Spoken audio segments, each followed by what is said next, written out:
that's kind of the separation, and I think maybe where people mix Paul and Jim Taylor together, because Jim went what 5 seasons rushing over 1,000 yards. He had how many touchdowns did he have? 80, 83 touchdowns. I think he was up there. It's when you start digging into Paul and seeing the halfback passes, kicking the extra points, the all-around value of him, then it really starts to shine because you don't see those kind of players anymore. Those kind of players running that many positions, being that active in every play, they're not around.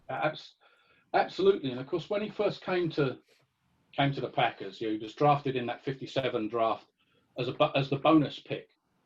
So for our listeners back then, there was a random draw for each of the teams to get the first overall pick in the draft. Oh wow! And that ran out in 1958 so there was a random draw. Once you'd been picked once, you were no longer in that draw. So by the time they got to 57, there was only 2 teams left, and the Packers got that bonus pick in 57, and that was Paul Hornung. And then that bonus pick ended the following year in 58. But when the Packers drafted him, they pretty much didn't know what to do with it. So they got this guy from Notre Dame that could pass, pretty much played quarterback at least 50% of the time in Notre Dame. Could pass, could run, could catch, could play defensive back. He led the Fighting Irish in interceptions. Was a two-time All-American. He did it all. The problem the Packers had when they got him was they didn't know what to do with him. Didn't know whether he played in 57 and 58. He played a bit of quarterback, a bit of fullback, a bit of tailback. They didn't know what to do with him, and of course didn't have a Vince Lombardi figure there at that time to say, this is how we're going to use you, and this is how we move forward. And he's one of those players, like I think quite a few of those players from that era. You look at the players that were on that 58 team, the 110-1 team, the Ray Nitschke's, the Ron Kramers, the Jerry Kramers, all of those guys, Boyd Dowler, the whole lot of them. Their careers could have been wasted, had Vince not been the right person at the right time. Yeah. And, when Vince came to Green Bay in 59, Vince had been the offensive coordinator with the Giants. And what a giant staff that was, with Vince as the offensive coordinator and Tom Landry as the defensive coordinator.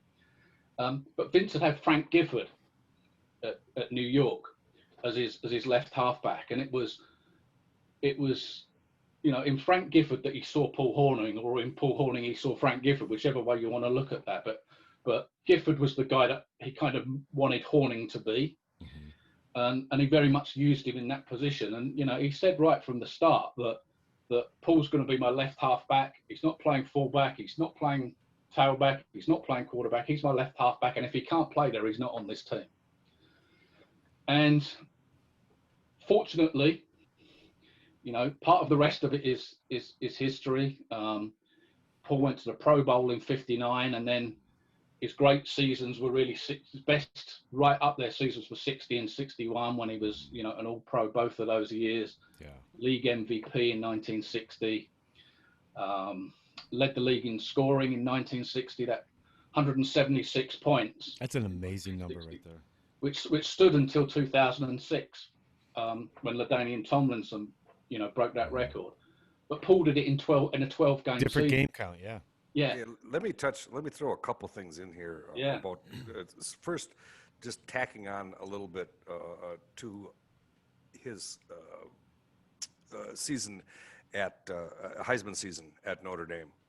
On offense, he led Notre Dame in passing, rushing, scoring, kickoff returns, punt returns, and punting. On defense, he led the team in passes broken up and was second in tackles and second in interceptions. He's the only Heisman winner ever from a losing team, and that's why. There's your easy explanation. That's just insane. And jumping ahead to the 1960 or 61, the scoring record, it stood for 46 years. LaDainian Tomlinson did do it in 16-game season where he was playing in a 12. And if you extrapolate that out, it's 14.6 points per game was what Hornung was averaging. Tomlinson 11.6. If you just use the average to equal it out, Tomlinson did break it in the 14th game, but it was a 16th game season. He only added 6 more points in the second half of 14 and in the 15th and 16th game. But if you use that moving average, Hornung would have scored 233.6 points, which is that's crazy. I mean, that is just crazy.